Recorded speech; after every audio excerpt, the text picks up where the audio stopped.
नमस्कार, मैं ओंकार पांडे और आप देख रहे हैं न्यूज़ 18 राजस्थान का डिजिटल प्लेटफॉर्म। कहते हैं कि उम्र इंसान के हौसलों को कमज़ोर कर देती है। शरीर ढलने लगता है, हाथ कांपने लगते हैं और इंसान तलवार उठाने की बजाय लाठी का सहारा लेने लगता है। लेकिन 1857 के उस ऐतिहासिक महासंग्राम में एक ऐसा भी योद्धा था जिसने उम्र के इस नियम को ठुकरा दिया था। जब दुनिया अंग्रेजी हुकूमत के आगे घुटने टेक रही थी, तब बिहार की धरती से 80 साल का एक बुजुर्ग खड़ा हुआ, एक हाथ में तलवार, आंखों में भारत माँ को आज़ाद कराने का सपना और सीने में अंग्रेजों के खिलाफ ऐसी आग जो उनकी पूरी सल्तनत को भस्म करने के लिए काफ़ी थी। जी हाँ, हम बात कर रहे हैं जगदीशपुर के बाबू कुंवर सिंह की। वो योद्धा जिन्होंने अपने कटे हुए हाथ को गंगा मैया को समर्पित कर दिया, लेकिन अंग्रेजों की अधीनता स्वीकार नहीं की। वो सेनापति जिसने छापामार युद्ध यानी गुरिल्ला वॉरफेयर से अंग्रेजों के सबसे अनुभवी जनरल को बार बार धूल चटाई। नमस्कार, आज के इस एपिसोड में हम जानेंगे 1857 की क्रांति के सबसे उम्रदराज लेकिन सबसे खतरनाक नायक वीर कुंवर सिंह की पूरी शौर्य गाथा। वीडियो को अंत तक जरूर देखिएगा, क्योंकि आज मैं आपको एक सच्चे बब्बर शेर की कहानी बताने जा रहा हूँ। हमारी कहानी शुरू होती है बिहार के भोजपुर जिले के जगदीशपुर गांव से। 13 नवंबर 1777 को उज्जैनिया परमार राजपूत घराने में एक बालक का जन्म हुआ। नाम रखा गया कुंवर सिंह। उनके पिता साहबजादा सिंह एक स्वाभिमानी जमींदार थे और माता पंचरत्न देवी एक धार्मिक और दृढ़ स्वभाव की महिला थी। कुंवर सिंह का बचपन सिर्फ महल की सुख सुविधाओं में नहीं बीता। उन्हें घुड़सवारी, निशानेबाजी, तलवारबाजी और कुश्ती का बहुत शौक था। इसके साथ ही वे बचपन से ही लोक कल्याण और गरीबों की मदद के लिए जाने जाते थे। 1826 में पिता के निधन के बाद जगदीशपुर की रियासत की जिम्मेदारी कुंवर सिंह के कंधों पर आ गई। कुंवर सिंह सिर्फ एक जमींदार नहीं थे, बल्कि प्रजा के लिए पिता समान थे। हिंदू मुस्लिम एकता के वे बहुत बड़े पक्षधर थे। उनकी सेना में और प्रशासन में हर वर्ग के लोग शामिल थे। लेकिन उसी दौर में ईस्ट इंडिया कंपनी पूरे भारत में अपना अजगर जैसा शिकंजा कस रही थी। अंग्रेजों की डॉक्ट्रिन ऑफ लैप्स यानी हड़प नीति, भारी लगान और भारतीय राजाओं जमींदारों को नीचा दिखाने की नीति से बाबू कुंवर सिंह का भी खून खौल रहा था। वे जानते थे कि अंग्रेजों की यह हुकूमत भारत की आत्मा को कुचल रही है। मई 1857 मेरठ, दिल्ली और बैरकपुर से उठी क्रांति की चिंगारी पूरे उत्तर भारत में दावानल बनकर फैल गई। 25 जुलाई 1857 को पटना के पास स्थित दानापुर में भारतीय सैनिकों ने ब्रिटिश हुकूमत के खिलाफ बगावत कर दी। ये विद्रोही सैनिक गंगा पार करके जगदीशपुर पहुंचे। अब सवाल यह था कि इस क्रांति की कमान कौन संभालेगा।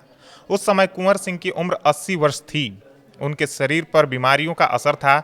रियासत भी कर्ज में थी। अंग्रेज सोच रहे थे कि यह बूढ़ा जमींदार क्या ही करेगा, लेकिन अंग्रेजों की यह सबसे बड़ी भूल साबित होने वाली थी। 27 जुलाई 1857 80 साल के कुंवर सिंह ने अपनी तलवार म्यान से निकाली और ऐलान कर दिया कि जब तक शरीर में रक्त की एक भी बूंद है, हम इस फिरंगी हुकूमत को चैन से नहीं जीने देंगे। कुंवर सिंह ने विद्रोही सैनिकों और स्थानीय किसानों को मिलाकर एक मजबूत सेना बनाई और उनका पहला लक्ष्य बना आरा शहर। कुंवर सिंह की सेना ने आरा पर धावा बोल दिया। अंग्रेजों और उनके वफादारों ने आरा हाउस, जो कि एक छोटी पक्की इमारत थी, इसमें खुद को बंद कर लिया। कुंवर सिंह ने पूरे आरा शहर पर कब्जा कर लिया और अपना शासन स्थापित कर दिया। जब दानापुर से कैप्टन डनबार के नेतृत्व में 500 से अधिक अंग्रेज और सिख सैनिकों की टुकड़ी आरा में फंसे अंग्रेजों को बचाने आई, तब बाबू कुंवर सिंह ने अपनी मास्टर रणनीति दिखाई। रात के अंधेरे में जंगलों और नदियों के मोड़ पर कुंवर सिंह की सेना ने अंग्रेजों को घेर लिया। इसे गुरिल्ला वॉरफेयर या छापामार युद्ध कहा जाता है। कैप्टन डनबार मारा गया और ब्रिटिश सेना की इतनी बुरी हार हुई कि 500 में से सिर्फ गिने चुने अंग्रेज सैनिक ही जान बचाकर भाग सके। यह ईस्ट इंडिया कंपनी के मुंह पर एक करारा तमाचा था। एक 80 साल के भारतीय जमींदार ने ब्रिटिश क्राउन की प्रशिक्षित सेना को पूरी तरह तबाह कर दिया था। हालांकि इसके बाद में मेजर विंसेंट आयर के नेतृत्व में भारी तोपखाने के साथ आई ब्रिटिश सेना के कारण कुंवर सिंह को आरा और जगदीशपुर छोड़ना पड़ा। लेकिन इसका मतलब यह नहीं था कि कुंवर सिंह हार गए थे। उन्होंने युद्ध की रणनीति बदली।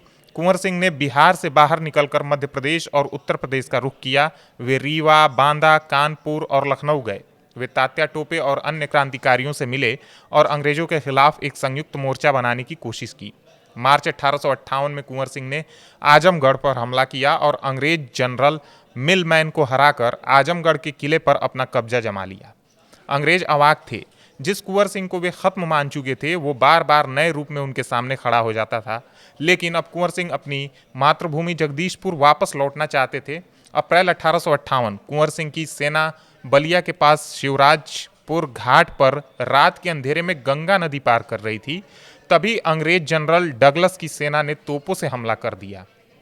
एक गोली बाबू कुंवर सिंह की बाईं कलाई में आ लगी। जहर पूरे शरीर में फैलने का खतरा था। उस समय न डॉक्टर थे न अस्पताल। 80 साल के उस महान योद्धा ने बिना एक पल गंवाए अपनी ही तलवार निकाली और अपना बायां हाथ काटकर गंगा मैया को अर्पित कर दिया और मुंह से निकला कि हे गंगा मैया, इस अकिंचन की ओर से यह छोटी सी भेंट स्वीकार करो। दोस्तों, इतिहास में अपनी मातृभूमि और स्वाभिमान के लिए ऐसा बलिदान और साहस दूसरा कहीं देखने को नहीं मिलता है।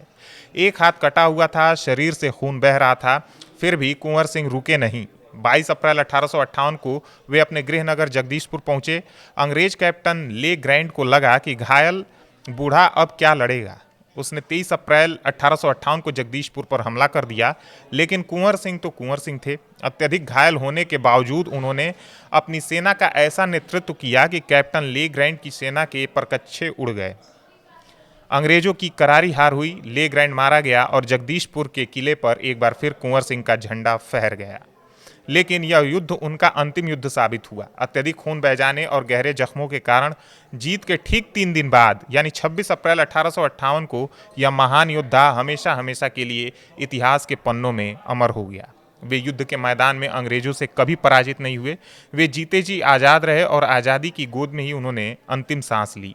वीर कुंवर सिंह सिर्फ एक नाम नहीं बल्कि इस बात का प्रतीक हैं कि अगर मन में देशभक्ति का जज्बा हो तो उम्र सिर्फ एक आंकड़ा बनकर रह जाती है। प्रसिद्ध कवित्री सुभद्रा कुमारी चौहान ने उनके बारे में बिल्कुल सच लिखा था।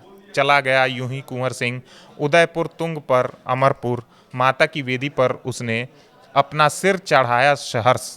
सब कहते हैं कुंवर सिंह भी बड़ा वीर मर्दाना था। दोस्तों, 80 साल के इस बब्बर शेर की यह कहानी आपको कैसी लगी? कमेंट सेक्शन में जय हिंद और वीर कुंवर सिंह अमर रहे लिखकर अपनी श्रद्धांजलि जरूर दें। अगर आपको यह वीडियो पसंद आई हो तो इसे लाइक करें और अपने दोस्तों के साथ शेयर करें। और ऐसे ही भारत के वीर योद्धाओं की कहानियों के लिए हमारे चैनल को सब्सक्राइब करना ना भूलें। मिलते हैं अगले वीडियो में।